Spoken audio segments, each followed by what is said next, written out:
สวัสดีครับ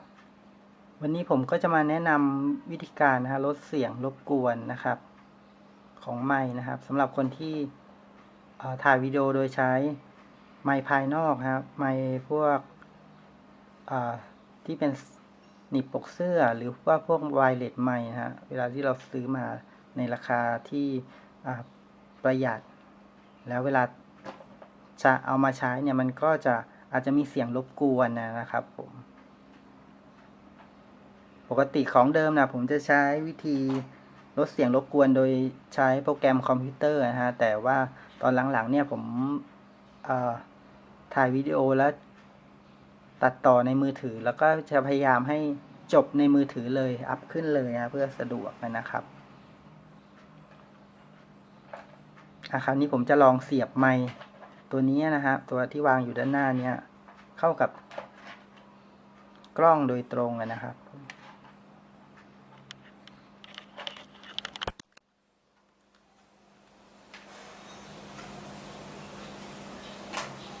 ลองฟังเสียงสัญญาณรบกวนดูนะ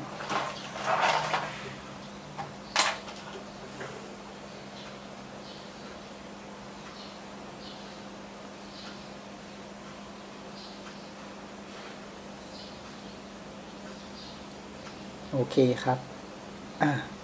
คราวนี้เราจะมาดูวิธีการลดสัญญาณรบกวนนะครับผมเวลาที่เราซื้ออุปกรณ์ไฟฟ้ามานะฮะเขาก็จะแถมสายต่างๆมาให้นะครับผมสายที่มีลักษณะเป็นปุ่มแบบนี้นะครับผมปุ่มตัวเนี้ยก็คือตัวที่ช่วยลดสัญญาณรบกวนในระบบนะครับผมอันนี้เขาหล่อมาเลยนะฮะหรือไม่เขาก็จะแถมมาเป็นเม็ดแบบนี้นะครับก็เก็บไว้นะฮะใช้ได้นะครับโอเคคราวนี้ผมจะลองเอามาครอบในสายดูนะฮะ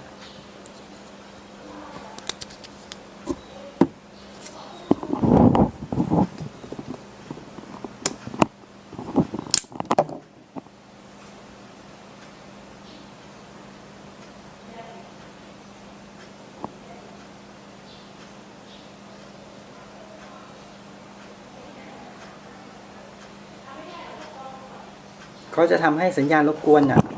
ลดลงไปในระดับหนึ่งเลยทีเดียวนะครับผมเดี๋ยวผมจะลองถอดออกแล้วก็ฟังดูนะฮะ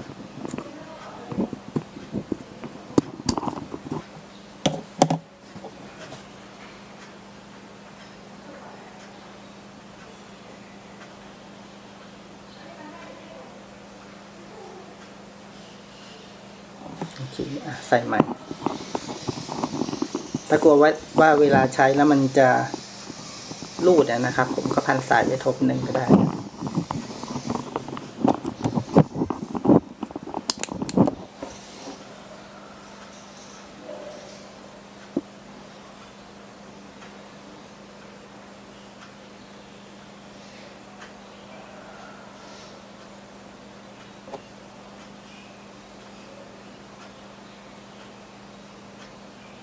โอเคครับถ้าเห็นว่าคลิปนี้มีประโยชน์นะฮะก็ช่วยกดติดตามด้วยนะครับสวัสดีครับ